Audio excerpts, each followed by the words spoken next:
오늘날 중국의 모습입니다. 수많은 인파로 붐비는 거대 산업 도시죠.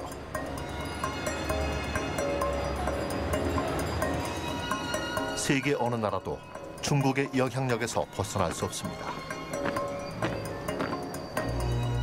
하지만 현재 중국을 이해하려면 다른 시대로 거슬러 올라가야 합니다. 중국의 수려한 아름다움을 둘러봐야 하죠. 중국의 독보적이고 창의적인 예술은 고대에서부터 오늘날까지 4,000년 동안 이어져 내려왔습니다.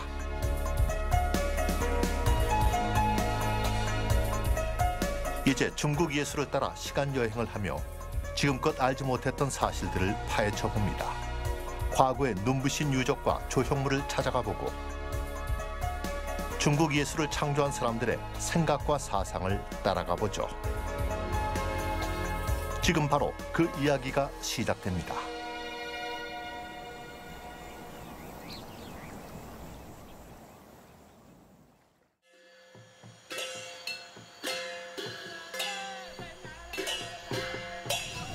오늘의 여정은 중국 서부의 쓰촨성 지방에서 시작됩니다.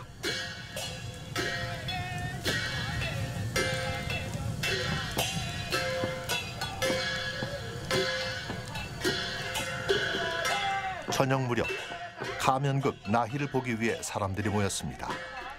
전설에 의하면 나희에서 쓰는 가면은 악을 물리친다고 하죠. 하지만 무용가들도 모를 정도로 오래전부터 전해져 내려온 특별한 의미가 있습니다. 어쩌면 지구상에서 완전히 사라졌을지 모를 잃어버린 문명에 대한 이야기가 담겨 있죠.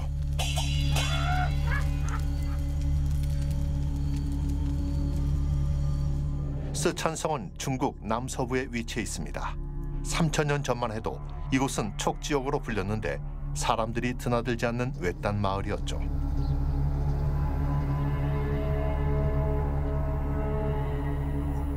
숲으로 이루어져 있던 촉지역에서는 야생 판다가 서식했습니다. 중국 고대인들은 촉지방 사람들을 눈의 인간이라고 불렀습니다.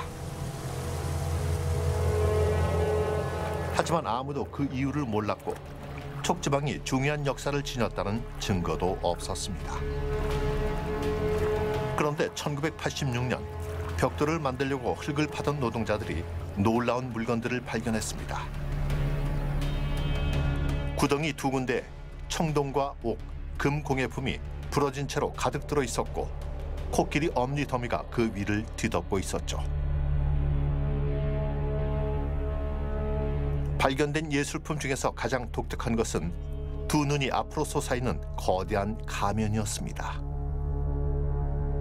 我们把那个土清理下去，直到把他那个眼睛，两个眼睛弄出来，整个出来之后，发现它是一个重目的一个眼睛。 첸첸망 교수는 산싱두이 구덩이에서 발굴 작업을 감독했습니다.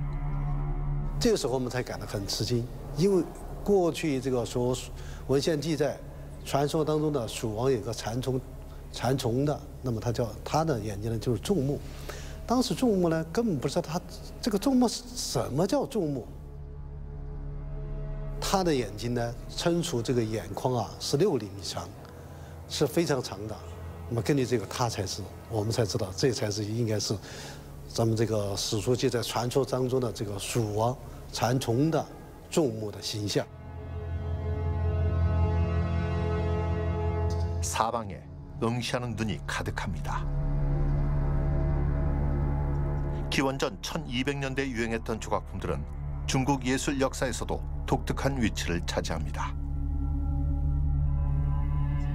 그 전까지만 해도 중국 문명의 유일한 발상지로 알려진 곳은 쓰촨성 지역이 아니라 현재 안양이란 도시가 위치한 황허강 부근이었습니다.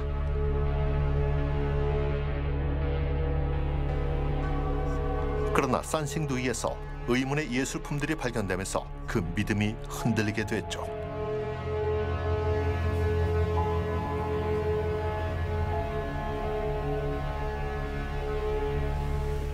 他应当说，它是一种崇拜这个光明的，实际上在全球很多都崇拜太阳，包括我们都知道这个什么知道的这个希腊的这个很多故事，阿波罗这个太阳的神的崇拜。那么太阳人们给带来温暖，带来光明，所以人们也就崇拜它。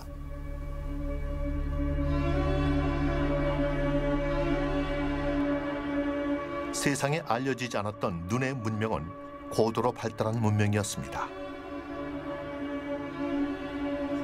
이 거대한 나무 동상은 높이가 거의 5m에 달합니다.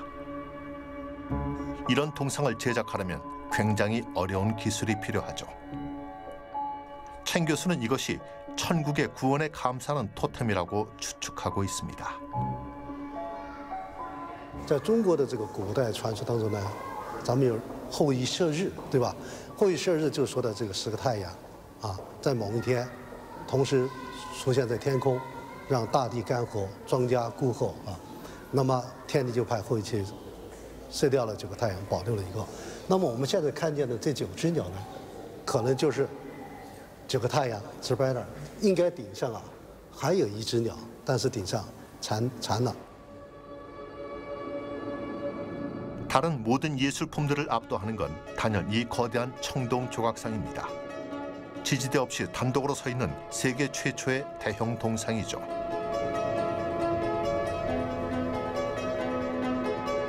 동상의 맨발은 땅과의 합의를 강조하는 것으로 추측됩니다. 손에는 원래 무언가를 쥐고 있었는데 아마도 구덩이에서 함께 찾은 코끼리 엄니였을 겁니다. 다른 모든 조각상을 내려다보는 이 동상은 제사장이나 왕 혹은 신일지도 모릅니다.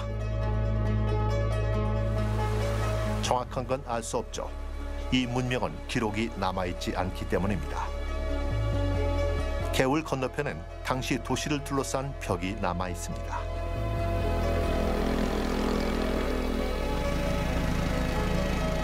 (3000년) 전 고대 그리스의 위대한 도시들이 그저 작은 마을에 불과했을 때 총나라 사람들은 이렇듯 위대한 예술을 창조했습니다. 그런 뒤 고의적으로 파괴해버렸죠.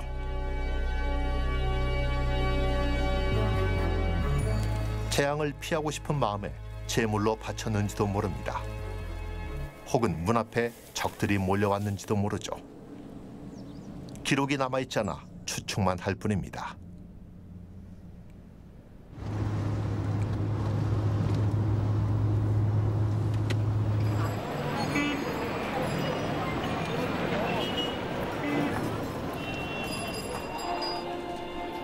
기록은 역사의 생명입니다.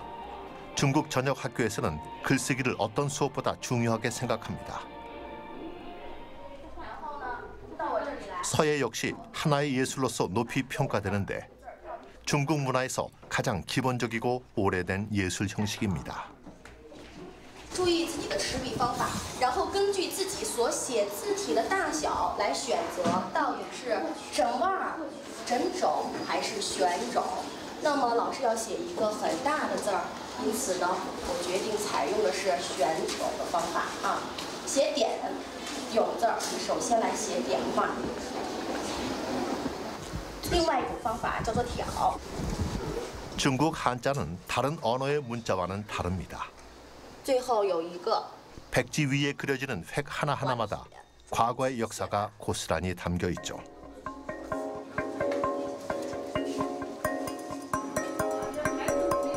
아이들은 한자 쓰기를 배우면서 동시에 생각하고 행동하는 법을 배웁니다.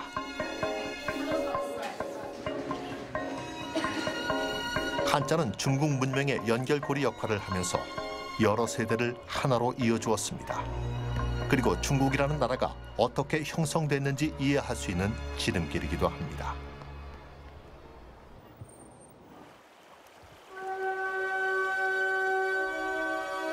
이곳은 황허강입니다. 중국의 심장부를 관통해 흐르는 거대한 물줄기죠. 황허강이 통과하는 지대를 따라가면 모든 중국 문명의 역사를 추적할 수 있습니다. 최초의 한자가 발견된 곳도 바로 이 부근입니다.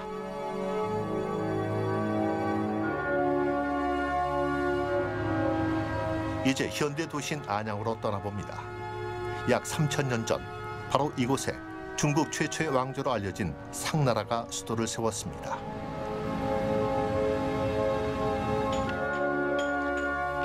은하로 알려진 고대 도시의 유물은 20세기에 들어서 발굴되기 시작했습니다.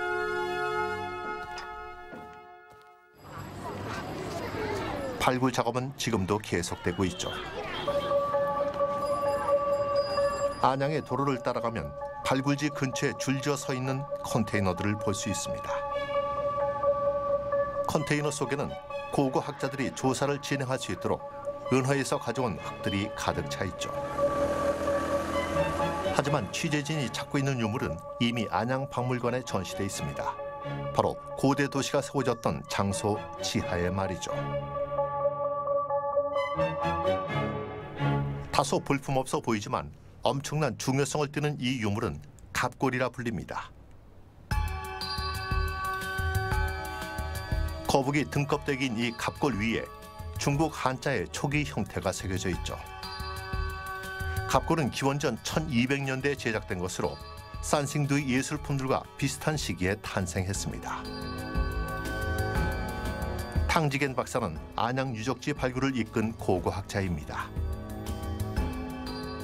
我们把好多字认出来，包括今天用的这个现代汉语字典里头，这是追溯了汉字的源头。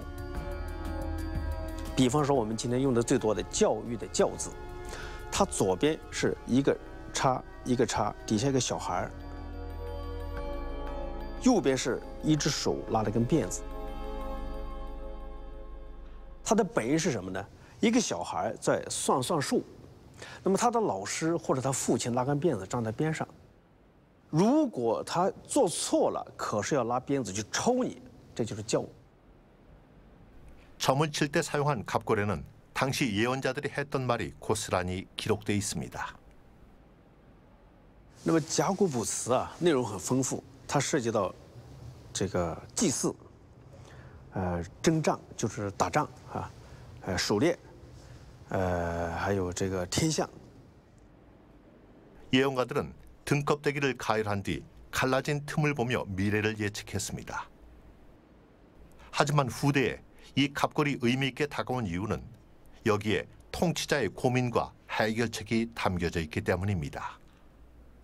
比方说，那个时候他要问南方今年的收成好不好，他占卜一下。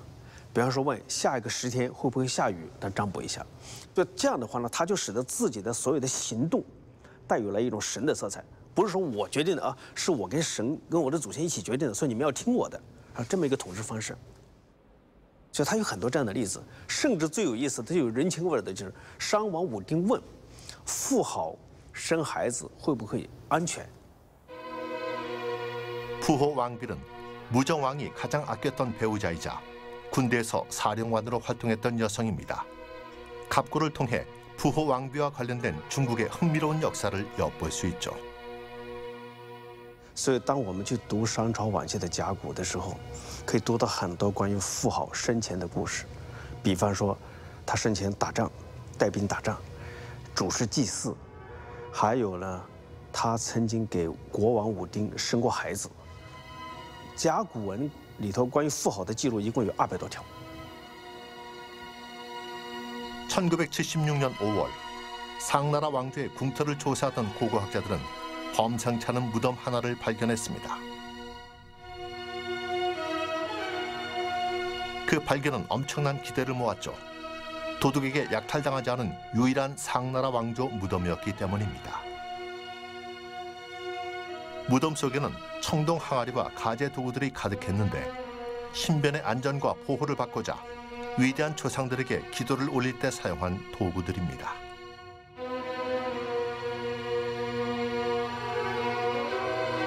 그런데 몇몇 유물에서 문자가 발견됐고 글귀를 해석한 결과 이 무덤의 주인공이 푸호 왕비란 사실이 밝혀졌습니다.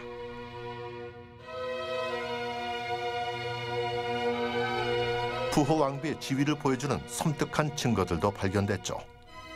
푸호 왕비의 무덤에서 발견된 유골은 전쟁에서 잡힌 포로와 그녀의 하인들까지 모조리 함께 묻혔다는 증거입니다. 또 수려한 무늬가 새겨진 청동 그릇이 발견됐는데 산싱두이의 유물들과 마찬가지로 비범한 예술적 감각을 엿볼 수 있습니다. 这样大量的青铜器，而且这样美的造型，而且这么大的器物，它是中国青铜时代的一个顶峰。在说到这些铜器的艺术成就哈，大家看这个铜器上的纹饰很复杂，有不同的这个图案，有的是兽面，那么兽面又分好多种，对吧？那么有的是龙，有的是知鸟或者蝉等等。比起世界上其他国家的青铜器来讲，那么它的特点很明显，它多，它大，对吧？而且它 成套. 상나라 사람들은 다른 세계 사람들이 신을 섬기듯 조상을 숭배했습니다. 부호 왕비의 무덤에서 찾은 유물의 완성도를 보면 왕비가 얼마나 존경받았는지 짐작할 수 있죠. 당시 조상을 숭배하는 문화는 부자나 유명 인사뿐 아니라 가난한 사람들에게까지 널리 퍼졌습니다. 현대 중국에서도 그 전통은 계속되고 있죠.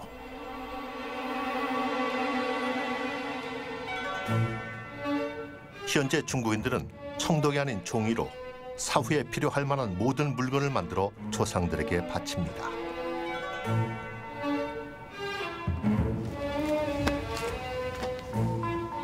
이러한 제사의식은 중국 최고 철학자의 가르침에서 유래한 것입니다.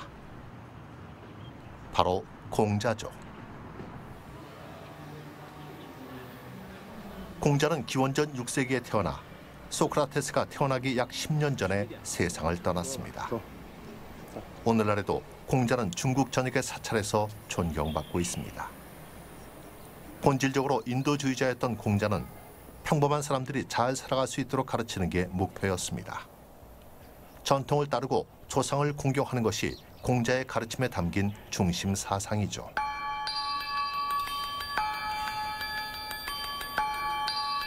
공자의 사상은 중국 사회 전체에 널리 퍼졌고 온화한 통치와 안정된 질서를 유지하는 바탕이 됐습니다. 그러나 공자가 생존했을 당시 중국은 여러 왕국으로 나뉘어 전쟁을 벌였고 공자의 가르침은 일부 지식인들에게만 알려졌죠. 그러다 어느 날 중국은 변화를 맞이합니다. 바로 진시 황제 때문이었죠.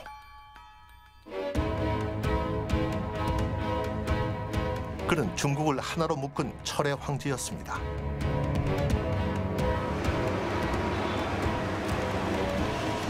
기원전 250년 무렵 로마인들이 서양에서 존재감을 드러내기 시작할 때 진시 황제는 동양에서 세력을 떨쳤습니다.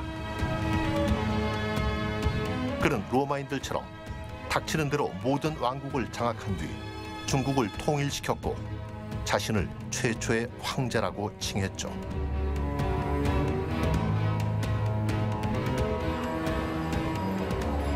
진시 황제는 현대적인 안목이 있는 사람이었습니다. 무게와 측량 단위를 표준화하고 단일 화폐를 도입했죠. 하지만 공자가 전파한 자비심과는 거리가 멀었습니다. 복종하지 않는 자에겐 무조건 벌을 내렸고 심지어 사후에도 권세를 떨치고 싶어 했습니다.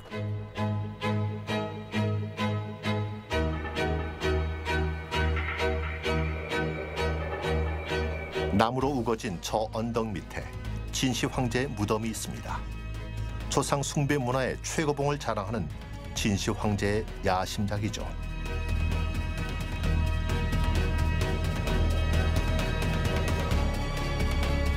진시 황제가 세상을 떠나고 50년 뒤 지하에서 군대가 그의 무덤을 지키고 있다는 이야기가 떠돌았습니다. 하지만 1974년에 이르러서야 근처에서 일하던 농부들에 의해 실제 무덤의 모습이 세상에 드러났죠.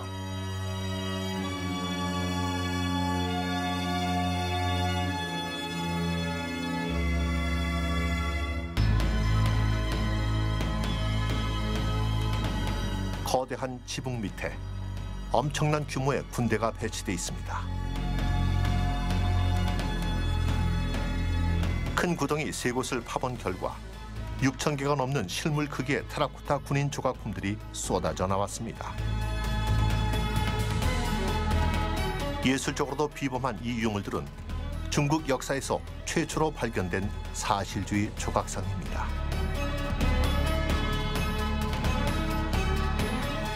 군인들은 진시 황제가 정복한 왕국들이 위치했던 동쪽을 향하고 있습니다. 사실적인 세부 묘사는 놀라울 정도죠. 진시 황제는 이들이 그저 조각품이 아닌 진짜 자신의 군대가 되길 원했습니다. 보병과 궁수, 장교와 고위 관리까지 있죠. 이들의 역할은 그저 진시 황제가 천국으로 가는 길을 배웅하는 것이 아니라 죽음을 정복해 황제를 불멸의 존재로 만드는 것이었습니다.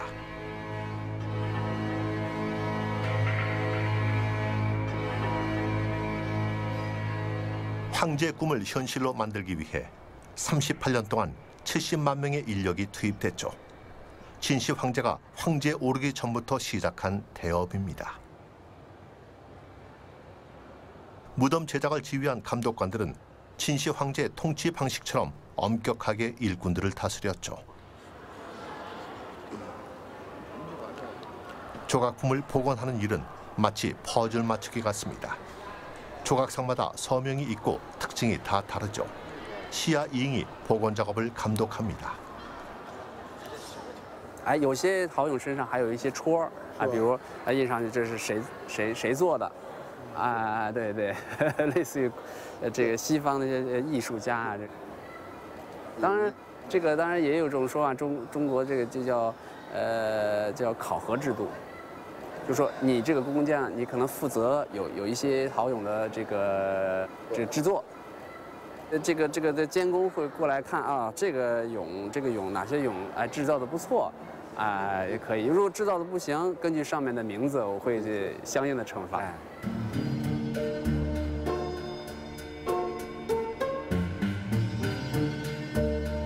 군인들의 얼굴은 모두 다릅니다.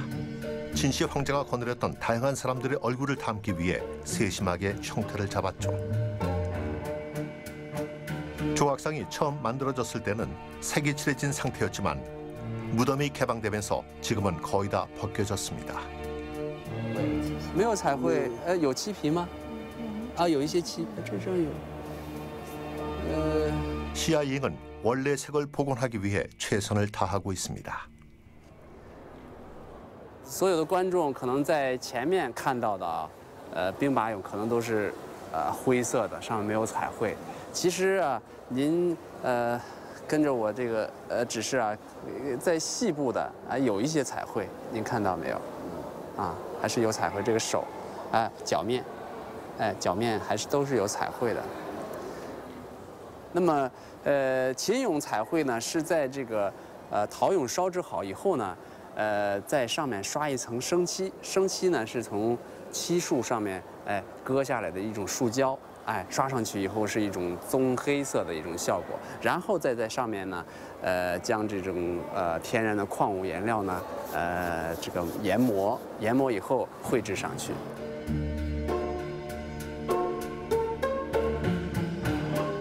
전문가들은 조각상이 원래 이런 모습이었을 거라고 말합니다. 그러나 이 총천연색 조각상은 박물관에 전시되는 게 아니라 비싼 값에 팔릴 예정이죠.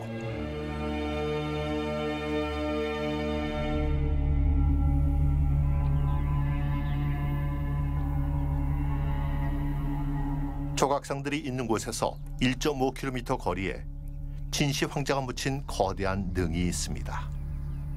진시 황제는 49세에 불멸을 가져다 준다는 약을 먹었다가 그 독성 때문에 숨진 것으로 전해집니다. 전설에 따르면 이 숨 밑에 수은으로 된 도랑과 화살로 무장한 궁수들로 둘러싸인 거대한 궁전이 있다고 합니다.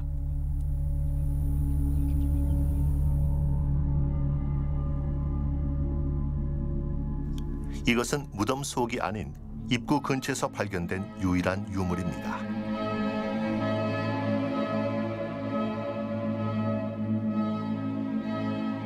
정교하게 제작된 2개의 마차를 4마리의 말이 끌고 있죠. 당시에 발견된 세계 어떤 예술품보다도 생기 넘치는 모습입니다.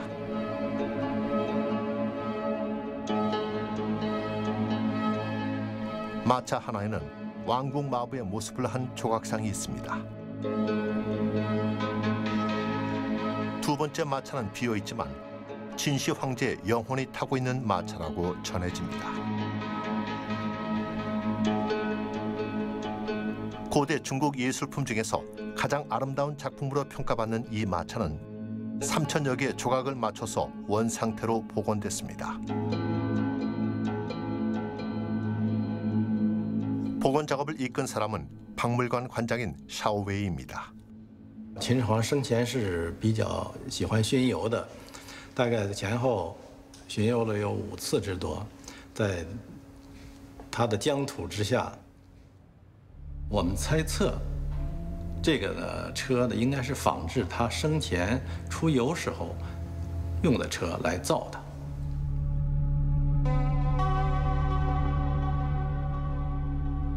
这个呢是81年发现的。 完了，发掘了之后呢，光修复这2辆车花了8年时间。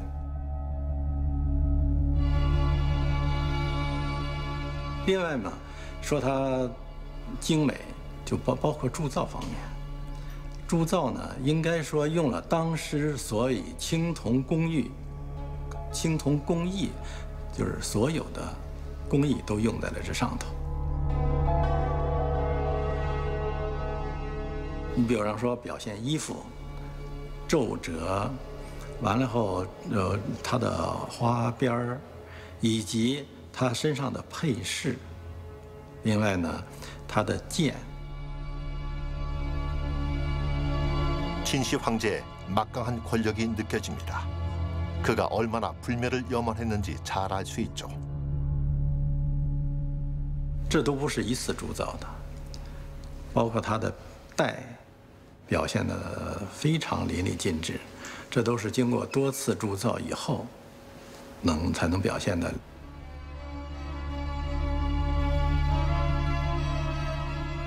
因为过去我们在欧洲博物馆里头看到一些非常精美的雕塑，精美到什么程度呢？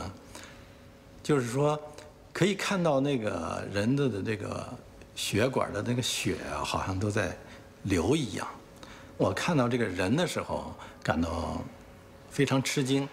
从整个工艺来看，也达到了空前的一个高度。 이게 끝이 아닙니다.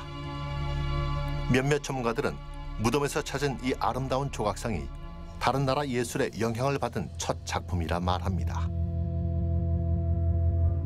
중국이 하나로 통일된 뒤 서역과 무역을 시작하면서 그들의 사상도 함께 유입됐습니다. 어쩌면 진시 황제의 무덤 속에 배치된 조각상들이 앞으로 생길 변화를 가장 먼저 예측했을지도 모르죠. 진나라 수도에서 서역으로 가는 길은 산과 사막을 관통합니다. 교역 내에서 오아시스 역할을 했던 둔항 지역으로 떠나보죠. 그 시대에는 아주 고된 여정이었을 겁니다. 현재 실크로드라 불리는 이 교역로는 중국에서 로마 제국으로 물품과 돈, 사람과 사상이 흘러들어가는 동맥과도 같았습니다. 척박한 길이었지만 교역 물품들을 생각하면 여정을 포기할 수 없었죠.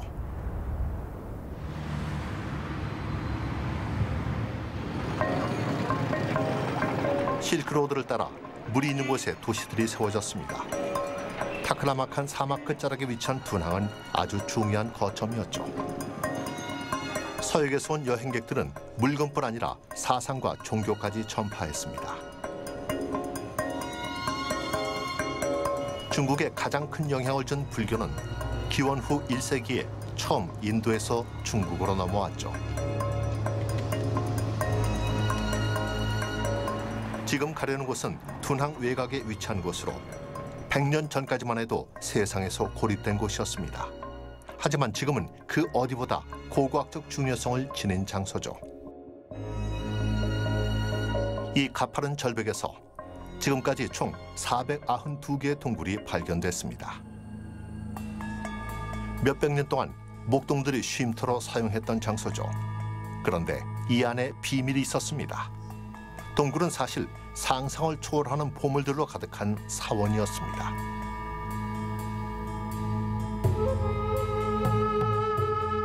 막고굴이라 불리는 이곳에는 45,000제곱미터에 달하는 불교 벽화가 그려져 있는데 당시 중국에서 볼 수 없었던 자유로운 표현법이 눈길을 끕니다.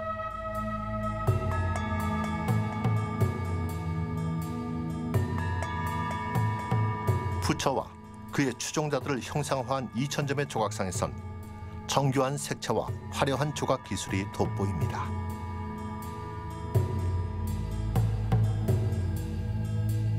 거의 1000년 동안 여행자들은 이 불상 앞에서 사막을 무사히 건너왔다는 사실에 감사했고 앞으로 이어질 여행길의 안전도 기원했습니다. 여기 있는 작은 동굴들은 중국 예술과 더불어 중국인들의 삶이 1000년 동안 어떻게 변화해 왔는지를 보여주는 창이 되었죠.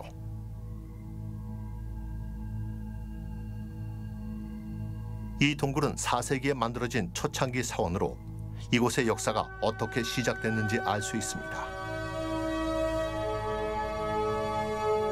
지금 보이는 것이 중국인들이 상상했던 부처의 이미지입니다. 당장이라도 무릎을 꿇고 기도해야 할 것 같은 강렬한 시선이 인상적입니다. 양쪽에 있는 두 보살은 깨달음을 얻었지만 이 세상에 남아 사람들을 바른 길로 인도하는 존재들이죠.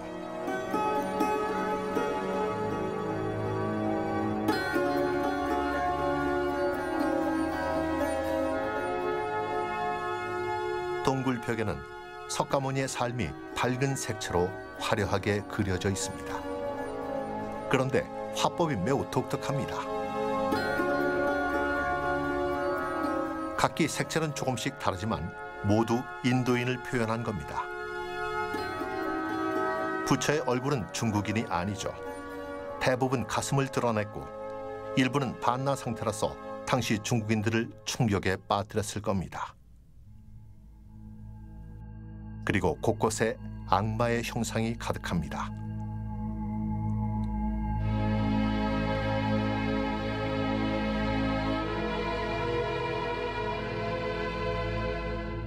그 뜻을 이해하지 못한 여행객들의 눈에는 사원의 벽이 그림책 같았을 겁니다.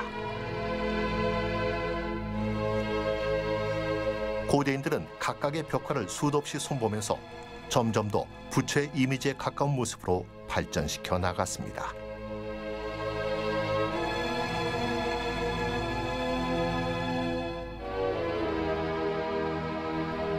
일신교와 다르게 불교에서는 평범한 사람들도 깨달음을 얻을 수 있다고 설파합니다.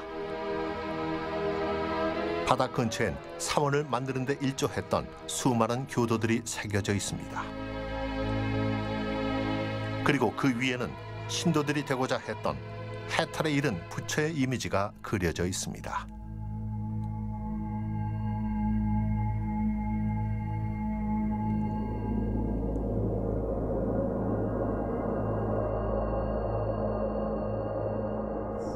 일부 동굴 벽화는 좀 더 현실적이고 세속적입니다. 힘겨운 일상을 살아가는 사람들에게 불교가 실질적인 도움을 줄 수 있다는 걸 보여주는 그림이죠. 당시 중국에선 볼 수 없었던 다소 익살스럽고 대중적인 형식입니다. 사랑에 빠진 남자의 그림입니다. 자비로운 보살에게 기도하면 그런 세속적인 욕망에서 벗어날 수 있다는 걸 보여주고 있죠. 감옥에 갇히더라도 부처가 자유를 되찾아 줄 수 있습니다. 그리고 불안한 여행객들에게는 불교를 믿으면 실크로드에서 강도를 만나더라도 보호받을 수 있다고 말하고 있죠.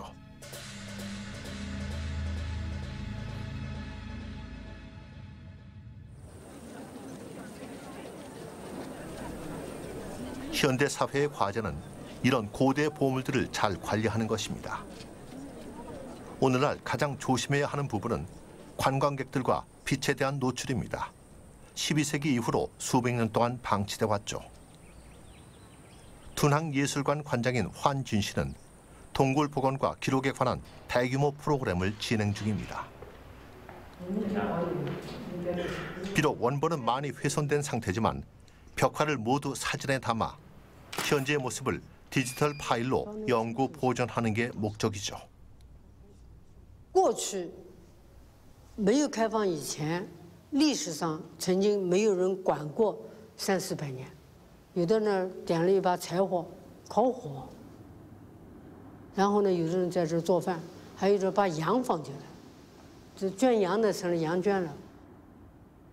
最大的问题就是说，它有，比如说外面有风沙，风沙它可以磨蚀。 如果报了稍微大一点的地震，它会震塌。 환진 씨는 후대를 위해 벽화를 보존하는 일을 삶의 목표로 정했습니다. 为国家做这么一件事儿，那就这个地方就是我的家。我睡下去想着动我，醒过来还想动我，就一件事，我这一辈子就做了一件事，就是动我。 벽화를 디지털 파일로 보관하는 건 프로그램의 일부입니다. 전문가들은 또 다른 야심찬 계획을 세웠죠.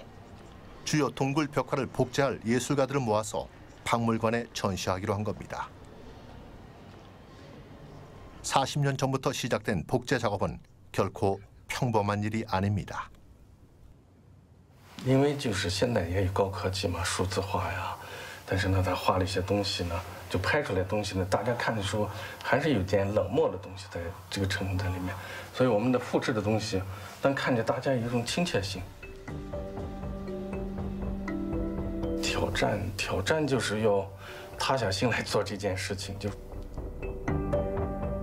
我们去揣摩画工，当时他在那种条件下，在那种很艰苦条件下去能画出这么灿烂的壁画来，画家 地位的问题，就从咱们这么多的洞窟里面，没有画家没有留下姓名，流落就证明当时这个画家画工的位置在当时就是他的位置是不是很高的，他连自己的名字都不去留下来，所以更加敬佩了这个古代画工这种精神和他这个优美这种壁画。 둔황을 연구하는 사람이라면 누구든 그 매력에 사로잡히고 맙니다. 포호 운동가와 예술가, 고고학자까지 예외가 없죠. 링창은 30년 동안 둔항에서 살았습니다. 1982년 학생 시절 둔항에 온 그는 무척 단순한 환경에서 생활했습니다. 挺有意思的地方，我们住的房子现在成了博物馆。其实啊。 这个原来是一个马圈，是养马的，然后把它改成了宿舍。这个原来完全是泥做的，里头的家具也是泥的啊，就是都是土的，椅子呀、土的床啊什么的，就是在这个房子里头住着。你看，这个是我住的房子，现在已经看不到了，现在成了一个博物馆。 没有办法。 링은 이 나무 아래 앉아있길 좋아했는데 언덕에 있는 사원이 잘 보이기 때문이죠. 사원엔 거대한 불상이 있습니다. 这个就可以看到这个大佛，你可以看到每天你可以看到这个大佛，然后你就会想你的这个生活是什么样子。 你都不用看到面对面，你看到这座楼，你知道里边有一个佛，这个佛在你的心中，所以它就非常的亲切，你感觉它就是你生活的一部分，非常的好，哎。 5층으로 이루어진 사원에서 부처를 제대로 보려면 꼭대기까지 올라가야 합니다.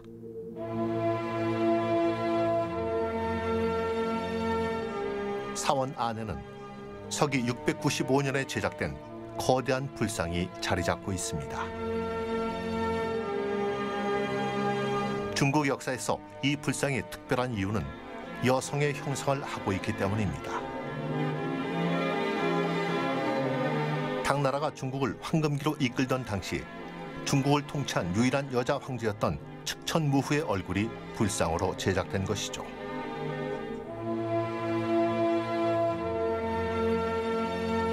중국은 측천무후의 통치하에 번영을 이루었습니다. 측천무후는 영토를 확장하고 모든 방문객들을 수용했으며 불교를 장려했죠. 불교 경전에 여자가 세상을 지배할 수 있다는 내용이 나왔기 때문입니다.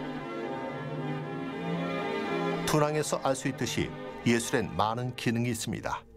예술을 살펴보면 사회의 변화를 알 수 있죠. 닝창 교수는 7년 동안 동굴 하나를 연구해 왔습니다. 이 동굴의 벽화는 모두 당나라 시대에 제작됐죠. 이곳의 벽화가 특별한 이유는 중국에서 불교가 사람들의 믿음과 사회 관행을 어떻게 변화시켰는지 보여주기 때문입니다.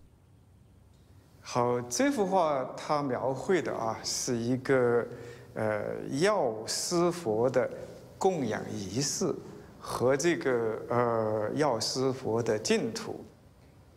这个呢，它的功能是为了就说是受伤的生病的这个家族的成员，他可以这个恢复。因为这个供养仪式里头就要求有这个 音乐供养，所以说这个你就看到了舞蹈和音乐的这个场景。第一个是他的这个舞蹈，这个舞蹈叫胡旋舞，是丝绸之路上流行的一种舞蹈。你得这个跳舞的人在一个小的一个圆毯上头你要跳。 你要转得特别快，然后呢，你要挥舞你的这个飘带，不管你怎么样活动，最后你还在这个毯子上头。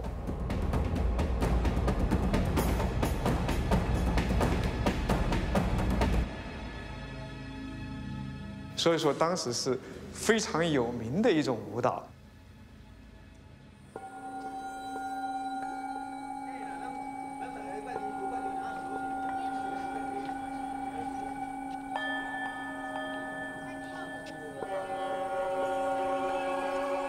불교가 중국 전역에 퍼지면서 평등과 연민 같은 개념도 함께 전파됐습니다. 하지만 가장 큰 변화는 죽음에 대한 태도였습니다. 기존의 조상 숭배 사상이 사후 영생을 바라는 문화로 확대됐죠. 불교가 사람들의 마음을 끌었던 가장 큰 이유는 극락에서 환생한다는 믿음 때문이었습니다. 비록 훼손되긴 했지만 이 동굴 벽화에 극락 세계가 잘 드러나 있습니다. 在这个画上头我们看到它的美丽。 여기서 서방은 유럽이 아닌 인도를 지칭합니다. 하지만 범세계적인 천국의 이미지를 그리고 있죠. 你看这里边的人，所有的人都很标准，没有太矮的，没有太高的。除了人物之外，我们可以看到中间是一个大水池。所谓的八功德水就是有灵性的水。你到里面去，这个洗澡，你要觉得冷了，它自动的就暖和起来；你要觉得太热，它就慢慢的又降下来。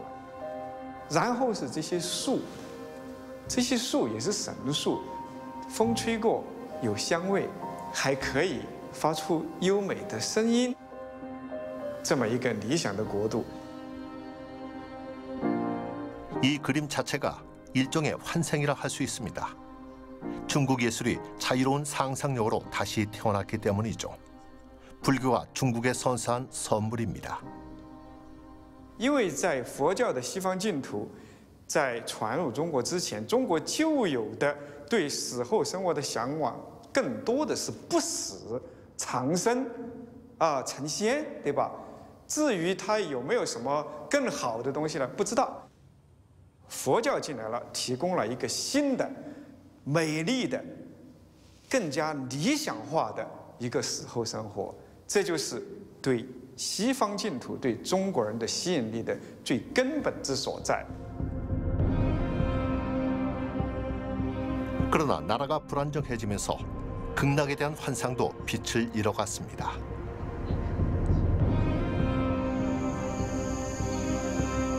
남쪽으로 약 2,400km 떨어져 있는 무성한 대나무 숲으로 들어가면 또 다른 보물이 숨어 있습니다. 극락과 정반대의 모습을 표현한 10만여 점의 조각상들이 가득하죠. 지옥을 묘사한 대규모 석화입니다.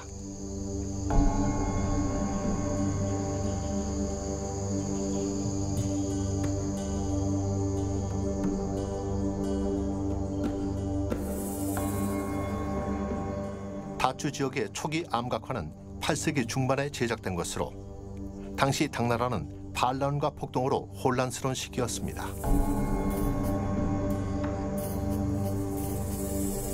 황종신 교수는 각 암각화마다 메시지가 담겨 있다고 말합니다. 这个人们可能对天国他有了更强烈向往，但是他必须要认识到，通向天国的路是艰难的，是吧？如果说我们没有虔诚的信仰，我们没有我们现实的积德从善，你不仅通达不了天国，而且你可能还要入地狱。你看这儿，如果说我们在现世作恶，不积德，最终结果可能是什么？火爆、油炸。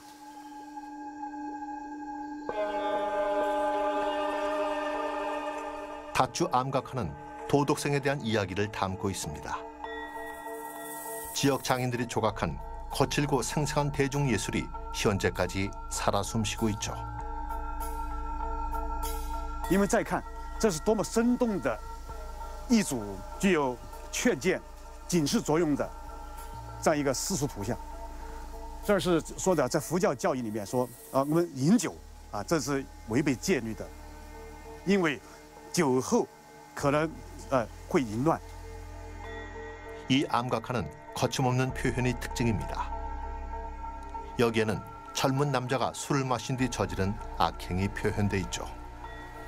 就说他呢，喝酒之后回家呀，把自己的父亲杀掉了，然后还要淫乱他的母亲，他的母亲又和外人相通，结果这个儿子呢，又提到把这个外人也杀掉了。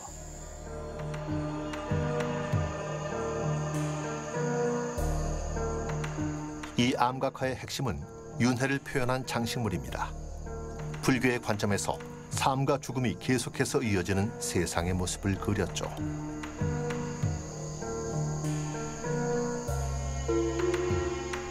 불교는 사람들이 현세에서 쌓은 죄와 고역으로부터 벗어날 수 있다고 말합니다. 하지만 중국에서는 불교 외에도 다양한 종교가 조화를 이루며 공존합니다. 바로 오른쪽에 공자의 조각상이 있고 그 근처에 도교 신이 서 있죠. 在整个大足石刻里面，都洋溢着浓郁的儒家文化的思想。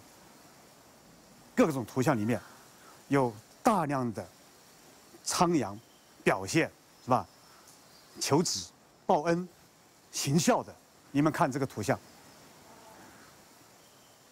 但是这儿三金像非常安然的处在这儿，是吧？和佛像共执一堂。中国的文化历来它有非常大的包容力和强大的纳垢力，它往往不断的吸收外来的或者异质的文化，但是它又很快的会去改造它，去融入它，把它变成自己的文化或者是宗教。 암각화는 천국에서 내린 선물과도 같습니다. 이곳은 13세기에 정글 속에 파묻혔다가 1940년대 일본 침략자들을 피해 몸을 숨겼던 사람들에게 다시 발견됐죠. 이제 세계유산이 된 이곳은 세상에서 사라질 뻔한 대중예술을 품에 안은 소중한 보물창고입니다.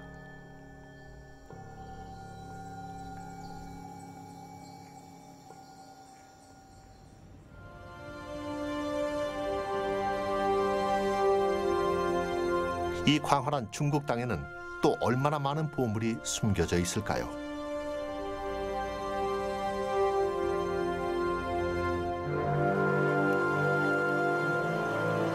중국에서는 지난 수백 년에 걸쳐 수많은 예술 작품이 새롭게 발견됐습니다. 희귀한 청동 가면과 모래 속에 묻혀있던 불상과 벽화들처럼 앞으로 또 무엇이 발굴될지 모르죠. 숨겨진 예술품의 발견은 중국 예술에 대해 새로운 사실들을 알려주었습니다. 하지만 놀라운 이야기는 아직 더 남아 있습니다. 다음 시간은 자연의 영감을 받아 자신이 살고 있는 터전에 대해 독특한 시각을 형성한 중국 예술가들에 대해 알아보고 중국 예술의 황금기에 제작된 위대한 작품들을 만나봅니다.